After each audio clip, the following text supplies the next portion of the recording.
I think the language thing is so powerful in what we've been talking about, particularly in gathered church, because you're constantly bringing new people in and other people are leaving, and so you're constantly having to remake and shape culture as you go. Often in a normal cultural construct of a culture, you've got a culture. You then have a set value, a set of beliefs, values, and behaviors that are passed on. And it's like this closed system that sort of changes as it goes. But churches are these wildly vast and ever-changing communities that are coming in, and language becomes really important. I've been allowed the space to just talk to you a little bit about how we take forward what we were learning yesterday into the gathered church setting, because this is what we want to have happening in the homes. This is what we want families to be doing, to be using the tools of windows and framing and unwinding and chat and catch and surfing the waves to disciple their kids around this circle and however they see fit. But we are a gathered church, and in the gathered church, we have this unique opportunity to equip parents where they are in the midst of the gathered church. And I find what happens sometimes is parents walk in the doors of the church and they go, whew, I can stop being a parent.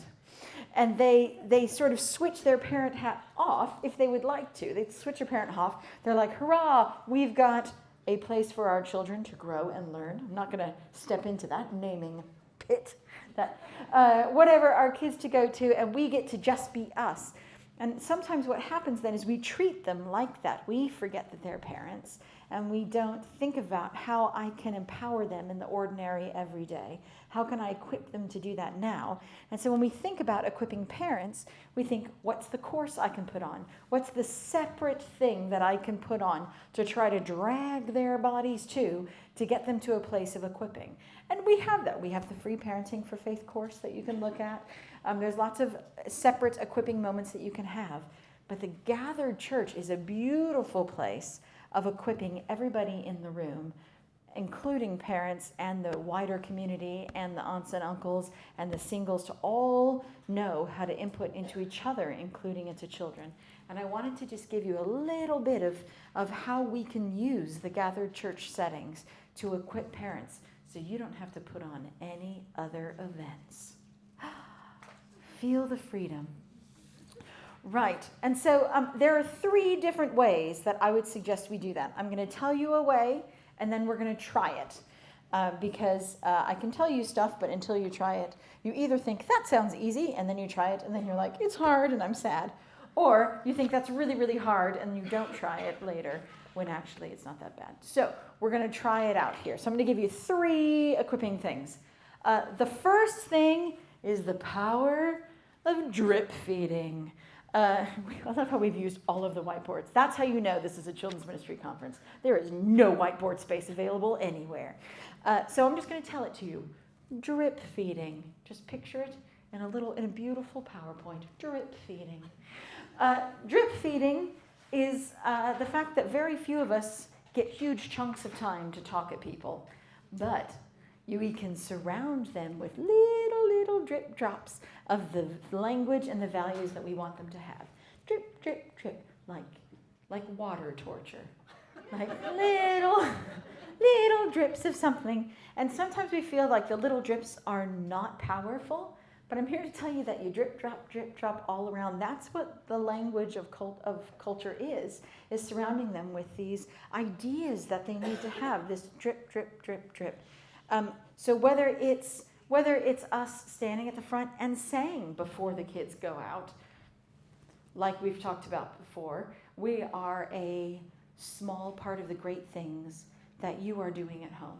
So you can just get up, and before the kids go to their unique and interesting age-specific area, you can say, we know that you're doing great things at home, discipling your kids in the ordinary every day, and we love getting to be a small part of the great things that God's doing in the life of your kids.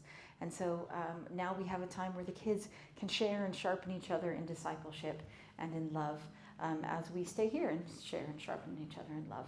And so when you say that, that is a sentence, but it dripped a lot of value into that little moment. And so there are loads of opportunities.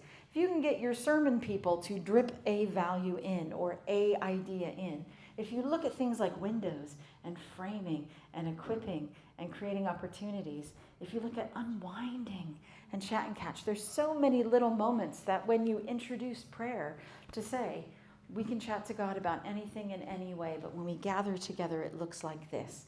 At home, it can look like anything in your head, but together we come and we say amen. However those tiny little sentences come, you drip it and you drip it and you drip it and you drip it. Does that make sense? Yeah. Drip feeding is powerful and really useful because when you get up to say your announcements, when you get little moments to stand up and speak, we think, I don't have a 5-minute slot to say, hey, parents, you should do this. But what you can get up and think is say, what skill do I want to feed into? What key truth do these parents need to hear?